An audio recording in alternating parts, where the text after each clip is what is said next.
All right, it's showtime. Hi, everyone.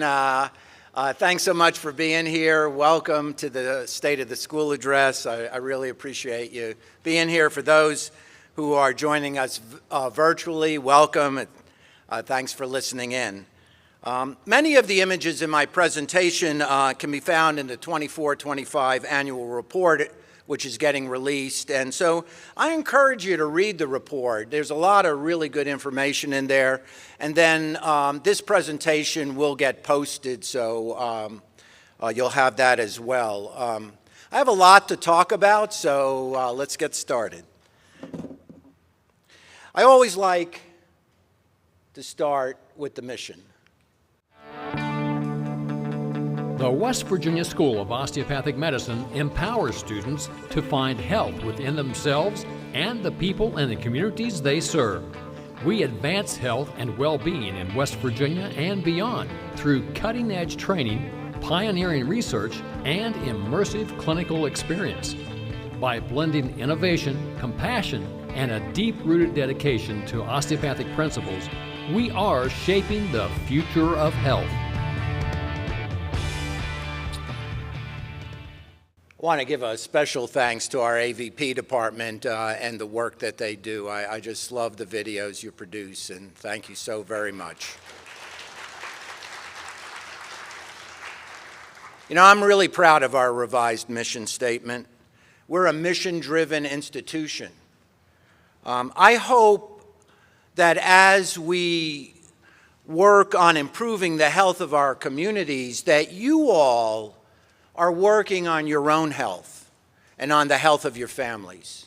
That's really the message here, the message to our students, my message to you as faculty and staff, and the message to our communities is it's all about finding health, because health is a very precious thing that is fragile, and I encourage you to do that. Leadership is important. We have an outstanding Board of Governors with excellent leadership. Dr. Fred Morgan is our chair, Dr. Caitlin Santer, our vice chair, Dr. Courtney Eleazar as our secretary. And all of the board members contribute and do an excellent job. We have some new board members, Dwayne Duncan, Dr. Wood, Scott Maxwell, Dr. Eleazar, and Jacob Bartlett. Ray Joseph served for a short time, but has tendered his resignation to the governor. Like I said, we have a great Board of Governors. I'm also blessed to have an incredible group of people to work with. There also has been some changes to my leadership team. The addition of Justin McAllister, really what a great addition he has been, as our Vice President for Finance and Facilities and our Chief Financial Officer. The transition of Dr. Gail Swarm to our Interim Vice President for Academic Affairs and Dean and Chief Academic Officer, also doing an excellent job. And the promotion of Dr. Michelle Linsenmeyer to VP of Institutional Effectiveness and our Chief Information Officer. Everybody does a great job of overseeing their areas, and I'm really indebted to my leadership team. But quite frankly, you know, we couldn't do anything without you all. I mean, the faculty and the staff, you're the ones that make WVSOM what it is. You're the reason for our success. And I deeply appreciate all of you for the work that you do. You know, every time I meet with a new employee, one of the things I say to them is everybody here is valued and important. Everybody contributes to the mission no matter what your job is. And so thank you. Thank you for your work. My State of the School is focused on our strategic framework, our 4 pillars to educate, to advance, to invest, and to drive our institution forward to fulfill our mission. I will be pointing out what we are accomplishing and what we still need to do. There's still a lot of work to be done, but there's a lot of great successes as well. This strategic framework has 4 pillars: to educate the health workforce for West Virginia and beyond, advance research and clinical service to improve health and well-being, invest in our people and our culture, and then drive sustainability and innovation throughout WVSOM. Each pillar has 4 goals, and I'm going to go over each goal. So this, unfortunately, is going to be a little bit long, but hopefully we'll get through it quickly. Because I think it's important, all of these pillars and all of these goals collectively is what driving us forward. Pillar 1 is all about educating our health force and working with our community, our research efforts. No, Pillar 2 is our research efforts. In terms of working and our academic, a lot of it is our academic environment. So the first goal is to recruit and matriculate students from West Virginia and across the country who have the potential to be exceptional osteopathic physicians, scientists, and other health professionals. You know, when we were going through the strategic plan process, we identified that enrollment is our top priority. Because quite frankly, without students, we don't have a school. We don't have a school without faculty and staff either, but you still have to have the students. And there are enrollment challenges that exist, and we want to keep our enrollment strong in the years to come. We've talked about these challenges. There are new schools popping up everywhere. We're surrounded by other DO schools. There's another new school forming in Pennsylvania, another one in Kentucky, and the list goes on and on. You realize that there are now 71 locations in the United States where a person can get an education as an osteopathic physician. And there are at least 10 schools in the pipeline. Significant challenges, but at the same time, this is good. Growth is good for the osteopathic profession. It's raising our visibility. People are beginning to know what a DO is because there are so many more of DO physicians practicing. Realize that the student population is going to go from 1 in 4 to 1 in 3 in terms of number of medical students in this country. And we have key strategies to keep our enrollment strong. And basically those 3 key strategies is to create an academic and community environment that is attractive to applicants and to students.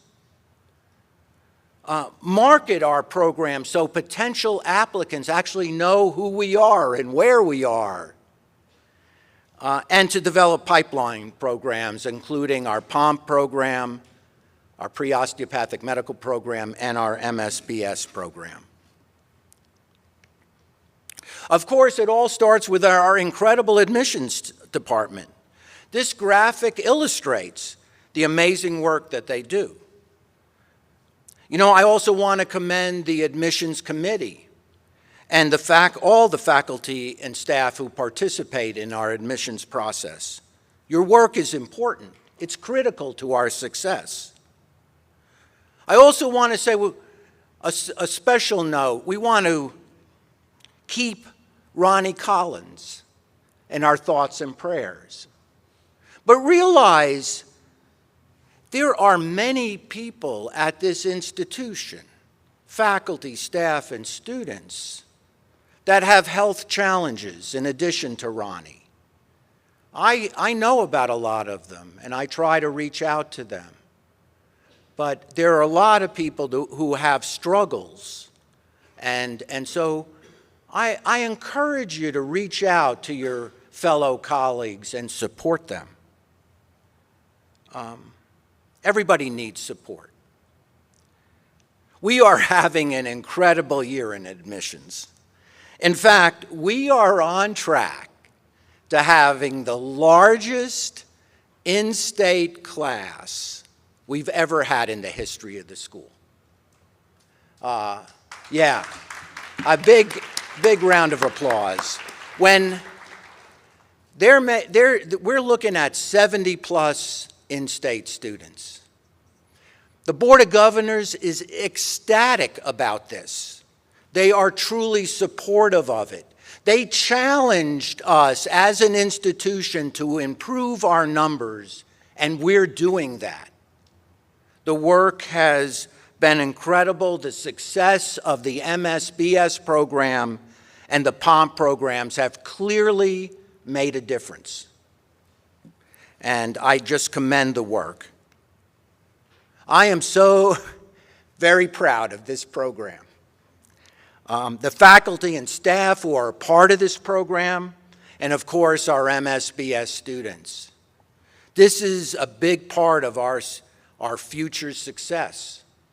You know, when Dr. Griffith did his presentation this past Friday at the Board of Governors, he pointed out that without the MSBS program and the POMP program, we would have about 33 in-state students. So these programs are important to us. They're critical to our future success because West Virginia needs physicians. And our school is the leading producer of those physicians for the state, and we want to continue to be that.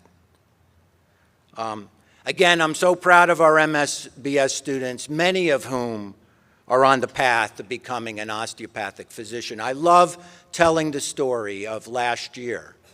26 matriculated, 24 graduated, 22 applied to our school, 21 are in our first year class, and they're doing well.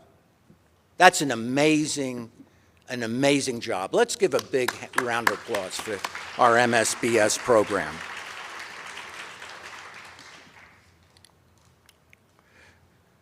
These maps are from the annual report. I include them every year. And it indicates that we have 177 in-state students from 37 counties and 633 out-of-state students from 37 states. Thought that was an interesting statistic. And we have a total enrollment of 810 students. So you can see where our students are coming from. The second goal of Pillar 1 is to equip students with the knowledge and skills and values to prepare them for residency and for success. That's what we want. We want our students to be successful. And that's about attracting students to our school and taking care of them. You know, it was interesting, last week we had the spring award ceremony, and a really good friend of mine who's a grad of the school was here with his wife, and their daughter is graduating from a medical school in Georgia. And her comment to Nancy and myself was, "Your students seem happy." And she goes, I go to my daughter's school, and the students don't seem very happy. I think it speaks a lot about the environment that you create for our students. You know, it's hard to be happy as a medical student. It's a hard road. But you provide the support, and we have an environment that supports and fosters and nurtures them. And that's one of the things that attracts students to our campus, because they tell other students They tell them, you should check out this school in the hills of West Virginia. They're doing something special there. They're taking care of their students. When I talk to applicants, one of the things I say to them is, of course you want a quality curriculum, you want quality services, but how are they going to take care of you? I think you all are doing a great job of taking care of our students, and I've heard it over and over again how pleased students are with with our education, with our efforts. Certainly, I think one of the really important things that is attracting applicants and students to our school is our new curriculum. I'm very thankful for the work of our former dean, Dr. Linda Boyd, for championing this. I especially appreciate our faculty and staff who have made this happen. This is an innovative curriculum that is resonating not only with applicants and students, people are talking about it nationally. I commend you for your work, and I think it's important for our success. But there are other factors that are attracting our students. Our incredible campus. I mean, one of the things that I know is and admissions knows that if we can get an applicant to our campus to see what we have a much higher probability of actually getting them to matriculate here. We have an incredible place here. And I so appreciate our maintenance and housekeeping staff and the people that make this place shine. Every time I meet with somebody, they talk about what a clean environment, what a beautiful environment you have. But we also have great facilities. Our clinical evaluation center, look at the number of student hours. I commend the CEC staff for stepping up and growing their programs and adding more programming. And then there are special initiatives like the Rural Health Initiative. Clearly, we're a leader in rural health. We're starting to focus on wilderness medicine and rural health. And I think this is our niche, and we need to continue to explore and develop these programs. At the same time, offering an education that enables a student to go anywhere and to do anything. And you'll see that in our match results. But also, the great support of our faculty and staff in taking care of our students, supporting our students, and then teams like our Aspire team, who received special recognition this year for the incredible work that they do. Tireless, always there for our students. You know, we provide the same services that other schools have, like 24-hour telehealth services and things like that. But having in-person licensed counselors is important and valued by our students. Just as important as the student experience in the first 2 years, the statewide campus is that for our third and fourth years. You know, we can have a great first 2 years, but if they're not getting good clinical experiences, which then shape their careers, you hear it all the time about this preceptor that they have that inspired them to become a family medicine doc or an anesthesiologist or a general surgeon or a psychiatrist. We have a robust clinical network. You know, I remember Dr. Boyd telling me, because she had so much experience with other DO schools around the country as a COCA commissioner, we have one of the most robust clinical networks in the country. It's hard work. I think you've been reading about all the changes that are occurring in healthcare. It's It's a very dynamic environment right now. And yet our statewide campus ensures that we have quality rotations for our students. They do tremendous work. A lot of you don't even know who they are. And so I encourage you to get to know other people within the institution that you don't work with. Certainly the statewide campus, when they come to campus, embrace them, support them, tell them how much you appreciate their work. Because we have an exceptional statewide campus. It needs constant attention, and they do the work.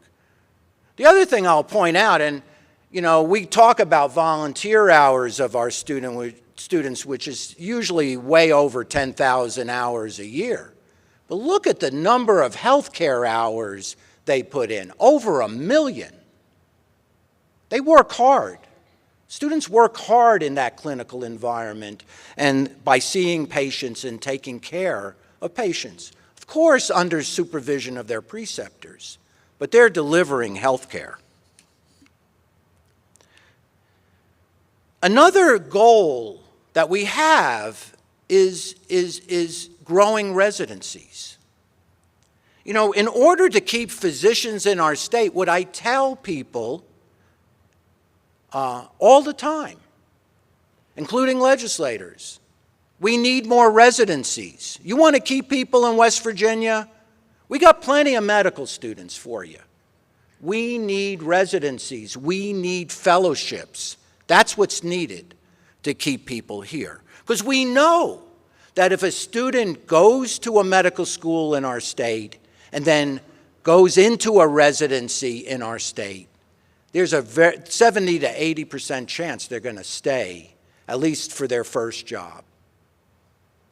So it's important. We very much value all of our hospital partners, not just the ones on this graphic. They are critical to our success because they're providing access to residency programs, and you'll see that when I show the match results. We work with everyone.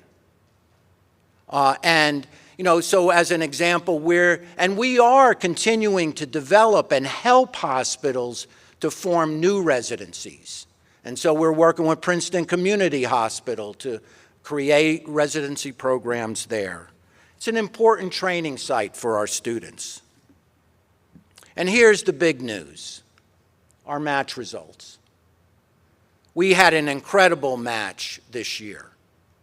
We're not quite at 100%, but I'm hopeful that in the coming weeks, we'll see that turn into 100%. But it doesn't matter. I'm proud of all of our fourth-year students and the residencies that they have obtained. Here are the ones in state. You can see the hospitals that they're going to be working in. Again, all of our clinical partners are critical to the success of our students and the success of our institution. I am so proud of our students. Here are the specialties. We continue to lead and strong in primary care. But look at the surgical specialties. Look at the fact that that one of our graduates is going into a plastic surgery residency. I reported last year that we had a student go in. The plastic surgery is what I've been told, the most competitive residency you can go into at this point in time. Last year, we had one of our graduates go into a plastics residency. It was the first time a DO was accepted into a plastic surgery residency in 3 years. It was a WVSOM student. We did it again this year. In addition to a student placing in neurosurgery and all the others. 9 in OBGYN. But the other specialties as well. Look at that, 27 ER. ER sort of went down right after COVID, but boy, it's back up. 17 psychiatry. I remember days when we had or years, when we had less than 5 go into psychiatry. We need psychiatrists. I am so very proud of our graduates, but I also greatly appreciate Dr. Frank and the GME staff, as well as our regional assistant deans and our associate dean of clinical education, who work with our students to secure the best residency they can obtain.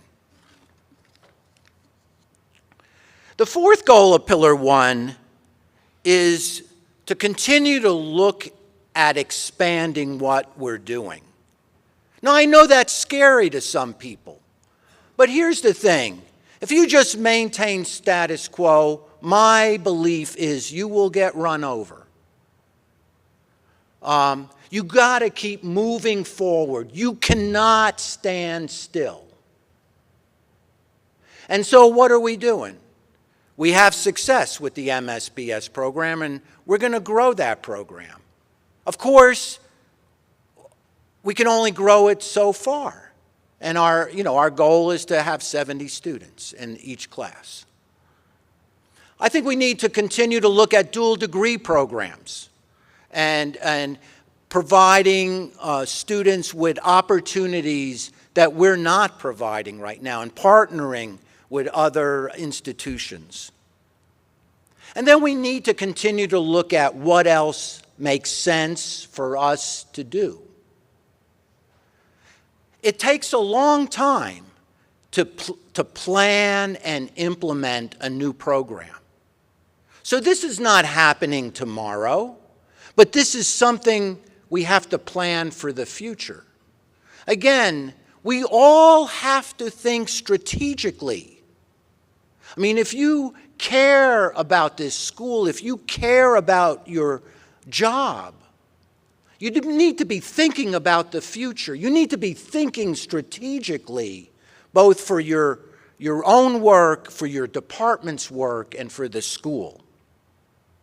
And so we're going to enter into a feasibility study in the coming year to explore what's possible. The list here is just a list of ideas. All of these programs we've talked about in some fashion. I'm not saying we're doing them. What I'm saying is we're going to explore what other things we should be doing, that we can do, and then start moving that forward. Like I said, these are just suggestions at this point. Okay, on to Pillar 2. Pillar 2 is all about our research efforts, our scholarly activity efforts, our clinical and community outreach, and keeping graduates in West Virginia. The first goal of Pillar 2 is to develop a long-term plan to build a research enterprise and prioritizing areas where WVSOM can make a difference. I think you know we're undergoing a reorganization of our Office of Research and Sponsored Programs. We have put interim solutions in place, and I am very grateful to Justin McAllister, to Dr. Pankey, to Dr. Newman, and all the office staff from the ORSP, and all the others that are contributing while we reorganize our research administration and infrastructure. Where we're going is we're separating these two functions. And so we are going to put the grants function and parts of the compliance function in a research corporation. Now, I know you've heard me talk about this. We're going to make it happen this year. And we have really an important need in terms of improving our grant office and serving our faculty and staff in this area. And we think this is the solution. We're also going to create an Office of Research because the faculty, and especially the students, need support. And I see this as an administrative position. It's a position, every student needs something.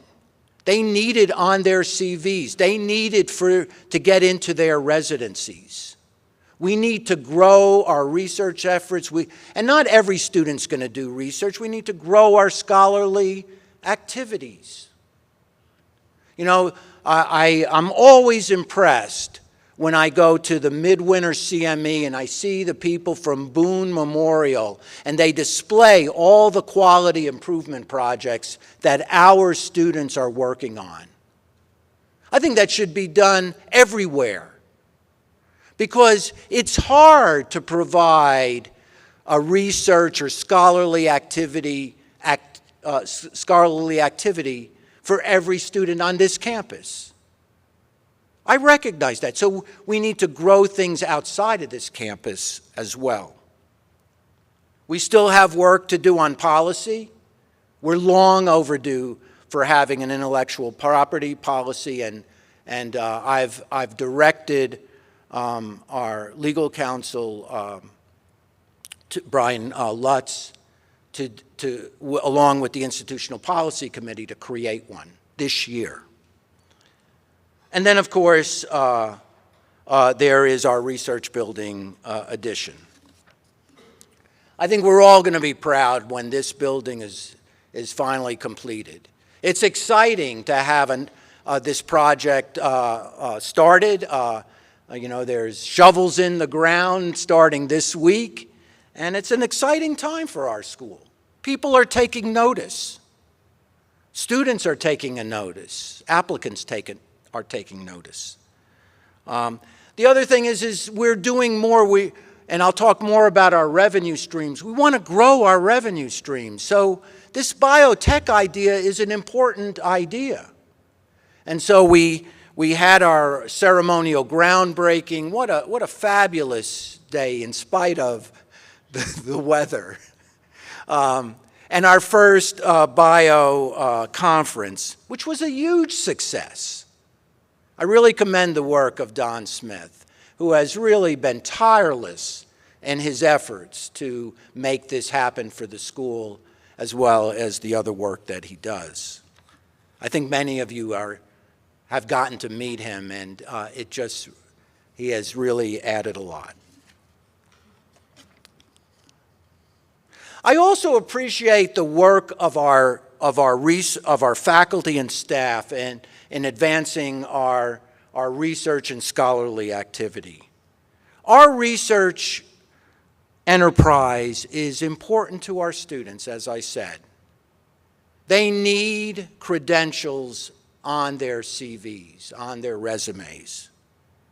It's somewhat unfortunate that that's the way it is now, that this has become a filter for residencies. But at the same time, I feel the faculty and the staff and the institution is stepping up to help support our students.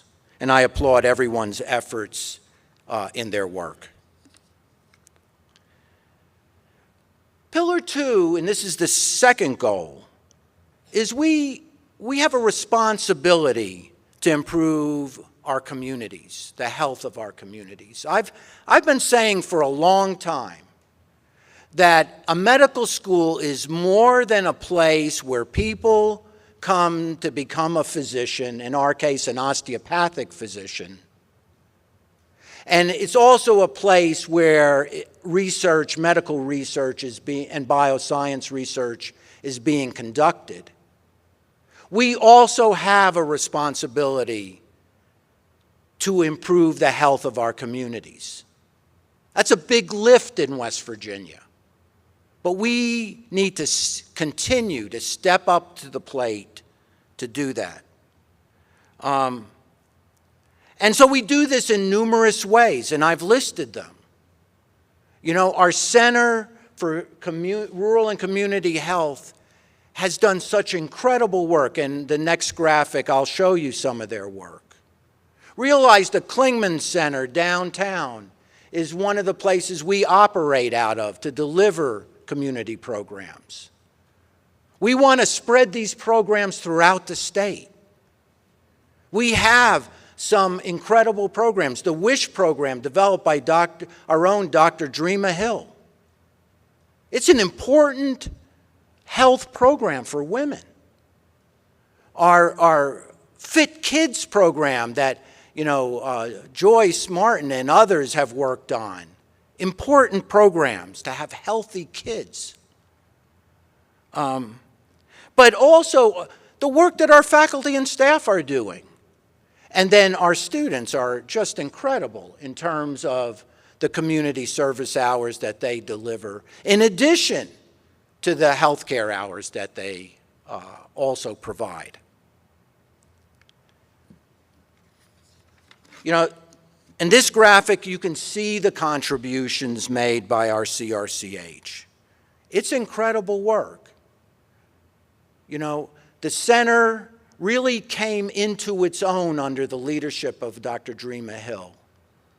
But the staff is doing such incredible work under the leadership also of Dr. Brian Hendricks, a premier researcher at our school. Look at the dollars raised. Look at the programs that they're doing. It's making a difference in our communities. We're involved in substance use disorder issues, trying to address chronic lifestyle issues to improve health, trying to have healthier kids. This is important work. I think at times people don't recognize how important this is. Why are we doing this community service? We're doing it because we should care about our communities. We should care about the health of our communities that we live in. And we're putting words into action. As I said, our community service goes way beyond, though, the CRCH, the work of faculty and staff, but also the incredible work of our students. Look at the number of hours, just under 15,000. I go around and do you realize our students are working up in the Humane Society? They walk dogs, they work in a community garden. They do so many things within the community. These are good, healthy breaks from their studies, and they're making a difference. Look at the money that the students raised. That's incredible. I really applaud our students for their work. Some of that money goes to the student scholarships. Other dollars go to actual community organizations. You can see a list, and this is only a partial list of the organizations that our students, along with their faculty and staff advisors, are contributing. It's important work. And it gives a break from studying in a healthy way. The third goal of Pillar 2 is increase access to clinical care through enhanced integration with the Robert C. Byrd Clinic and investments in our statewide campus system. Well, we had an historic, in my view, an historic day on this past Friday, where our Board of Governors approved the reorganization plan for what is now going to be called, starting in July, WVSOM Health. We are rebranding our clinic. We are developing, creating a closer affiliation between the clinic and the school.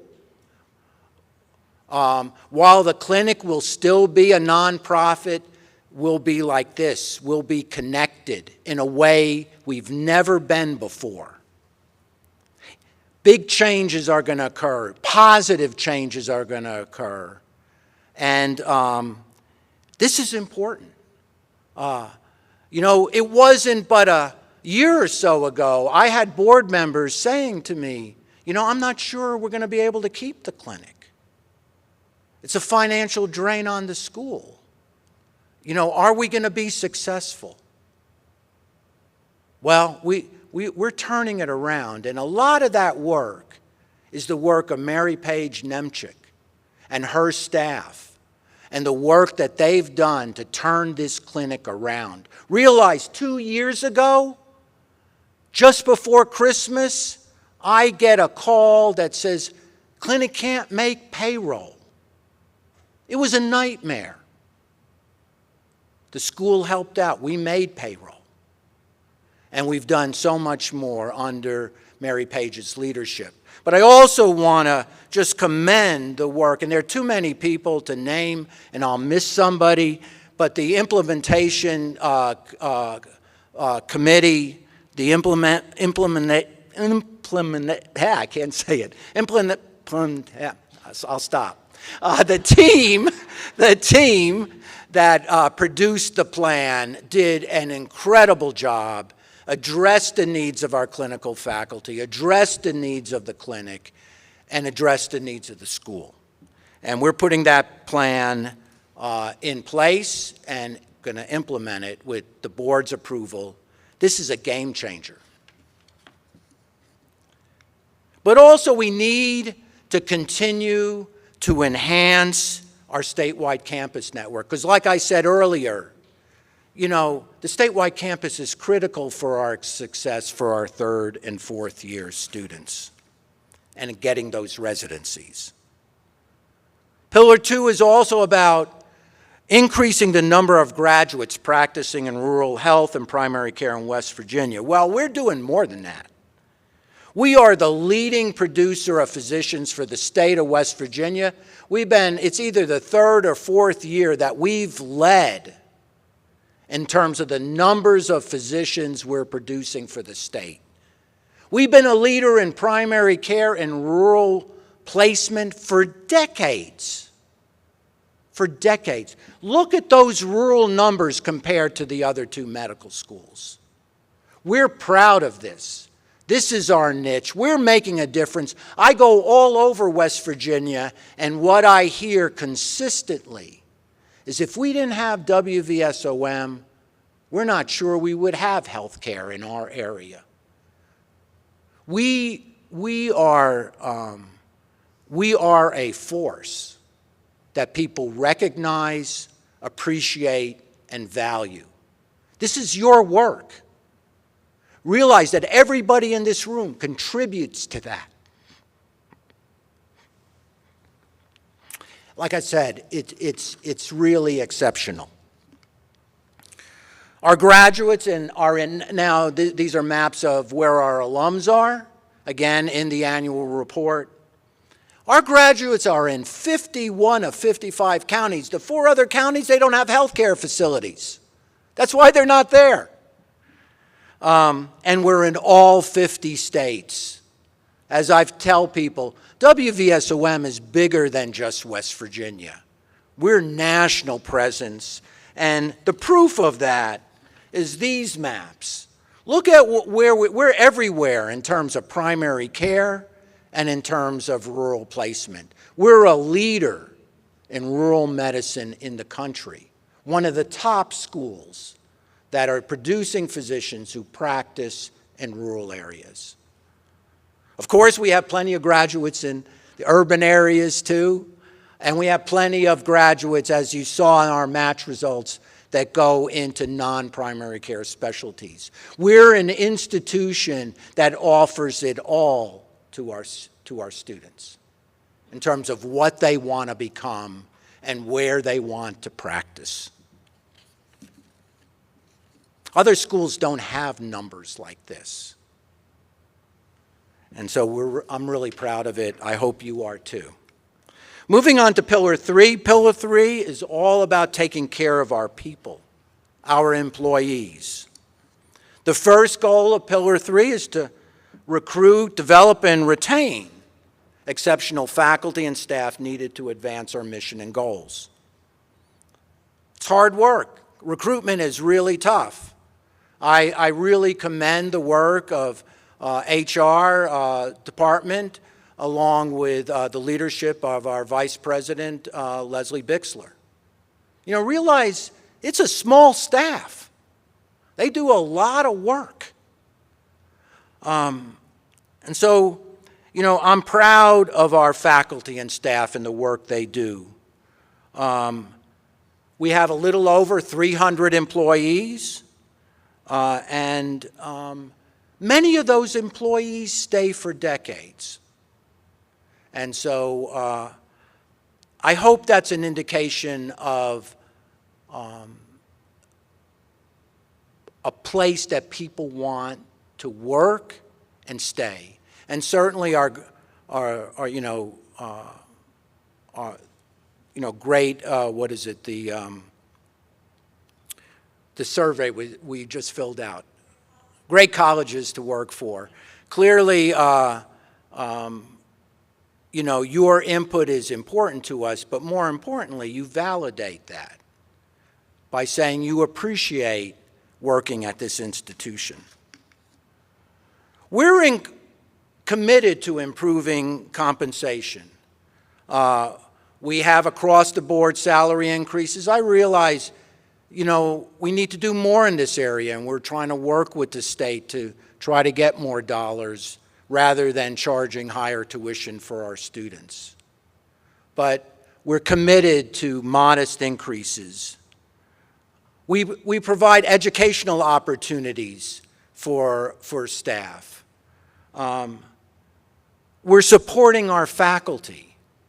We expanded, you know, CME funding for the clinical faculty to include licensure and books. We're looking for ways to address well-being, flexibility, and work-life balance. We need to do more in this area. I recognize that. We need your input.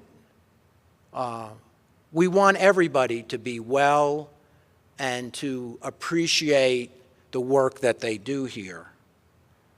This is a work in progress, and we continue to ask for your input in this critical area. I think it's important to recognize people. People work hard here. They do really great things. And this is just an indication just of this year, this past year, of the recognition that our faculty, and I have the next slide of our staff, our faculty and staff are being recognized as leaders, as people who are making important contributions. You know, I've tried to put together a comprehensive list, so if I've missed somebody, I apologize. And let me know, and I'll add you to the list. We're very proud of our faculty, and certainly we're very proud of our staff. It's important to look for ways to recognize, honor, and support our employees to the best, so that they can be the best that they can be. Very proud of everybody. The second goal of Pillar 3 is to build a healthy and supportive community. And so we're working on improving our physical workspaces. Certainly, our deferred maintenance dollars, we're very appreciative of our legislature for those dollars, $13.6 million. I realize our campus is a construction zone. There are projects that will be ending, but new projects will be beginning. And I appreciate your understanding and your patience as we go through this. By the end, you know, we'll have a better facility, a better work environment.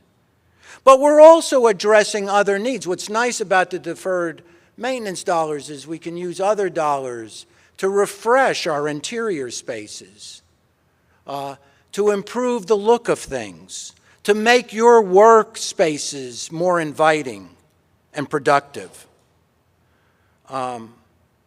We're continue to focus on campus security. Safety's important, and we know that.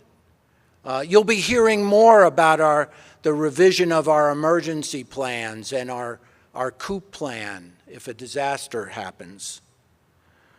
We're supporting wellness, but we know we need to do more in this area. We want everybody to find health.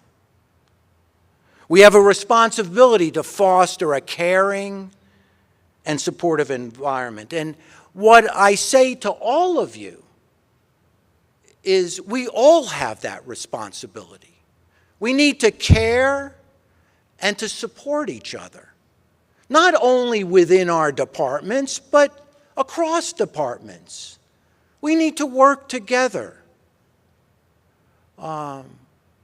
And I encourage you to do that. We're all in this together to support our students with the best learning environment we're capable of delivering. So I encourage you to, like I said, show kindness. It's not hard to be kind to somebody else. So I encourage each of you to show kindness, to show gratitude for this beautiful day, for this beautiful place that we live in and work. Don't take it for granted. It could be gone like that.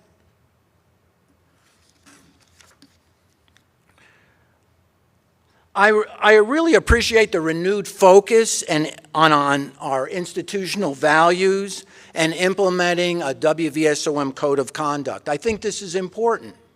We need guardrails. We need to, if somebody is not acting appropriately, we need to report that. We need to know if you have a supervisor who is not helpful or is not supporting. We need to continue to have conversations because so many problems are because people aren't communicating. We need to communicate across departments. Certainly we need to continue to improve supervision, and HR has put a good plan together, both to grow that and to grow leadership training. And we need to work together for our students. I continue to encourage the development of standard operating procedures because we never know when somebody may not be there the next day. We need to know how to continue to do what we do. Change occurs. It occurs all the time. So work on those SOPs. I'm running out of time. Finally, something you may not be aware of, we've joined the Association of Governing Boards, and as a result, we have an enhanced board orientation. We're doing a better job of providing them with educational materials. And I think it's having an impact, and I want to commend my administrative assistant, Debbie Green. This was her idea. She put this together. She made this happen. You know, board members tell me all the time, Debbie's incredible in terms of the support she gives to our board and to me. I don't know where I'd be without Debbie and my wife, Nancy. We continue to focus on succession planning, and especially for critical positions. Okay, finally, Pillar 4. Pillar 4 is all about financial sustainability, developing leaders, investing in our infrastructure, and positioning WVSOM for the future. We continue to be strong financially. I mean, in fact, we're one of the most financially stable institutions in the state, if not the country. We've worked hard to maintain that financial stability. You can see from this graphic that our reserve and our dollars continue to grow. That's important. That's our, as one board member said, that's our war chest. We need that for hard times. So if we want to continue to grow, we need to continue to grow our financial resources to ensure our success into the future. But then when you look at this graphic, one of the things that you see is we have a challenge. And that challenge is our revenues don't meet our operating expenses.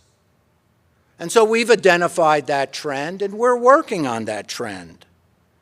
We're doing it in many ways. We're responsibly using our dollars. We're becoming more effective and efficient in the use of our dollars.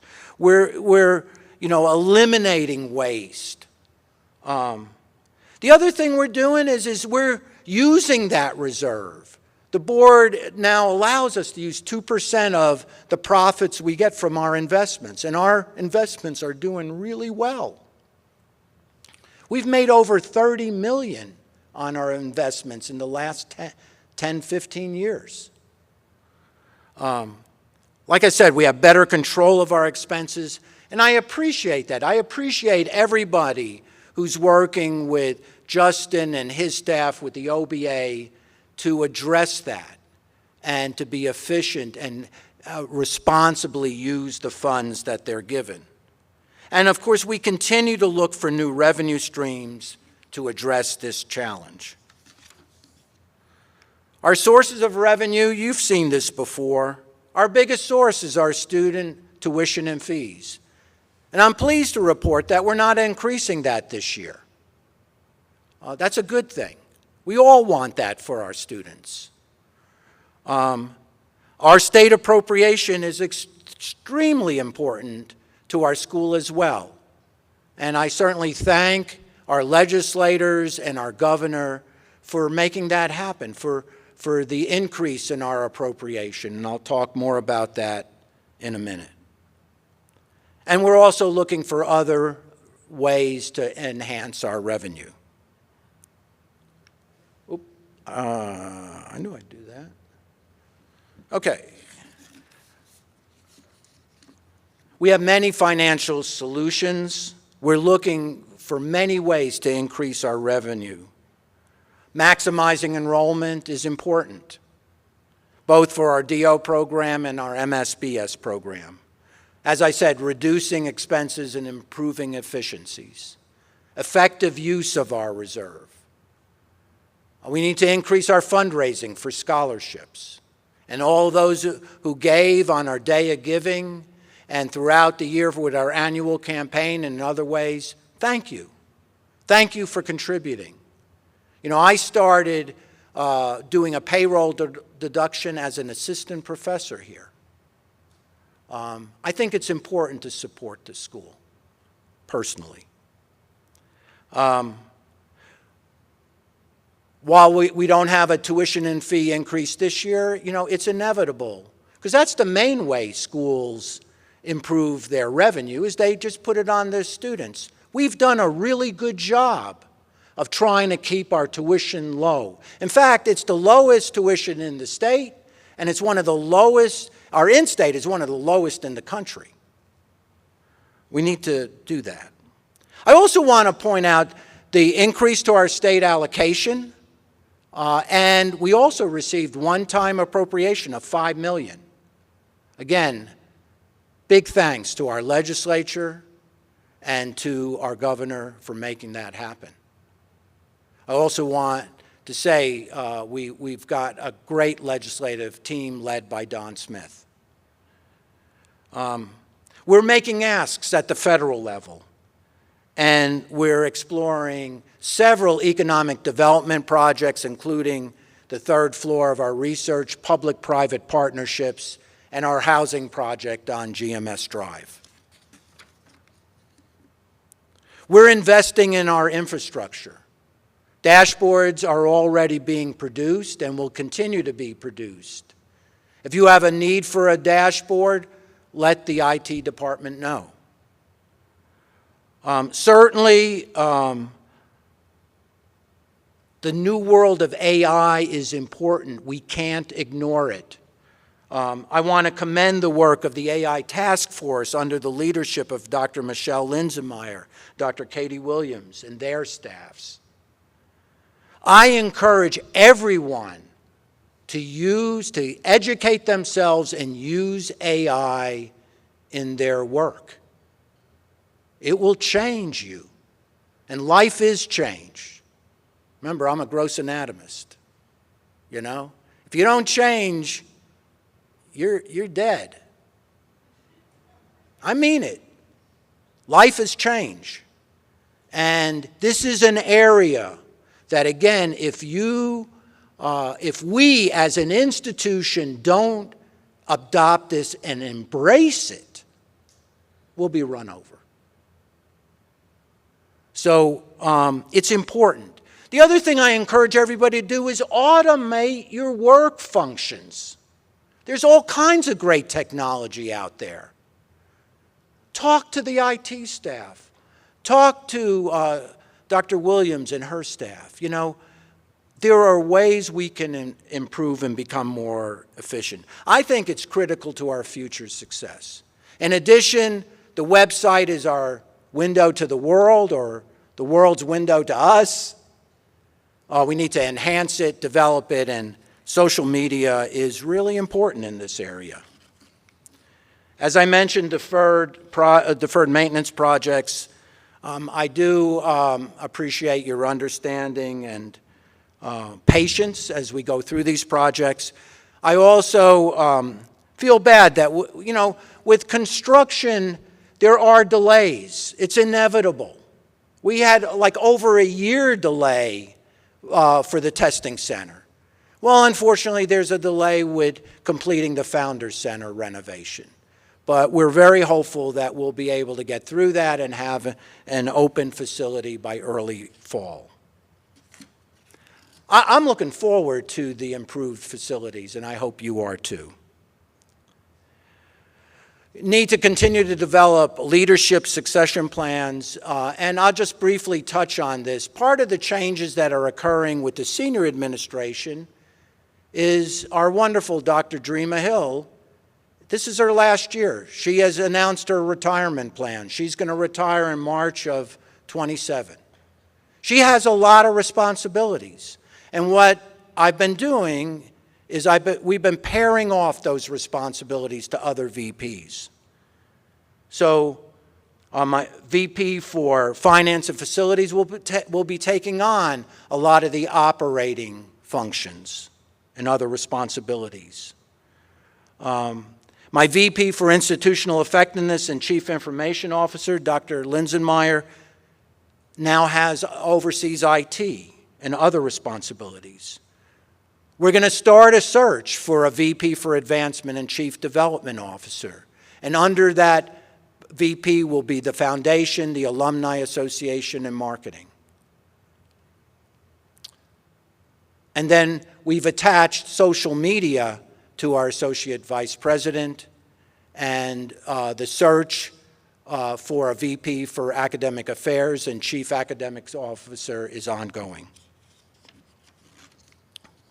Last things I have to say is this last goal is important, and what it has to do is the role of our WVSOM Foundation and our Alumni Association. Our foundation continues to grow its assets for our students and institutional needs. I want to point out at our recent spring awards ceremony, we distributed over $177,000 to 53 students. That's over a $58,000 increase from last year. Realize that the foundation staff is 3 people. 3 people that do this work. Now, they have the help of the Alumni Association and others, but this is what they're responsible for, and they're working hard to do that. And then the other thing, of course, and I've pointed it out before, the work of our student government and our students in terms of raising dollars as well, including student scholarships. This graphic shows the work of our foundation, and they do incredible work. I also want to thank our corporate sponsors. You can see them listed, And you can also see, and pay attention to this graphic, take a look at it in the annual report, because this is where that over $30 million has increased in our WVSOM fund, which is the school's money. It's our reserve. Over $30 million has been added to that account since its inception. So we continue to grow our financial resources. And then last but not least, I want to commend the work of our Alumni Association. Again, a staff of 3. They're taking care of over 4,000 alums. It's a huge task. Their job is to keep our alums connected to our school. Their mentorship program, important for our students. They raise dollars for scholarships that they give out. I greatly appreciate their work. I could say more and more and go on, but I've gone too long as it is. This is what it's all about. Seeing our students becoming successful physicians. They're making a huge difference out there. We want to continue to tell their stories because they're making a huge impact, and we can share in their success because you made it happen for them. It doesn't take it away from them, but you provide that environment. You provide what they need to reach that day, and I thank you for that. The final thing I have to say is I certainly want to acknowledge my beautiful wife, Nancy Bullen-Nemitz. I tell people all the time, I can't do my job without her. She's been indispensable. And also the support of our wonderful families, our children and grandchildren, who I'm so very proud of. Thank you, everyone, and God bless you, and continue to do the great work that you do for WVSOM. Thank you.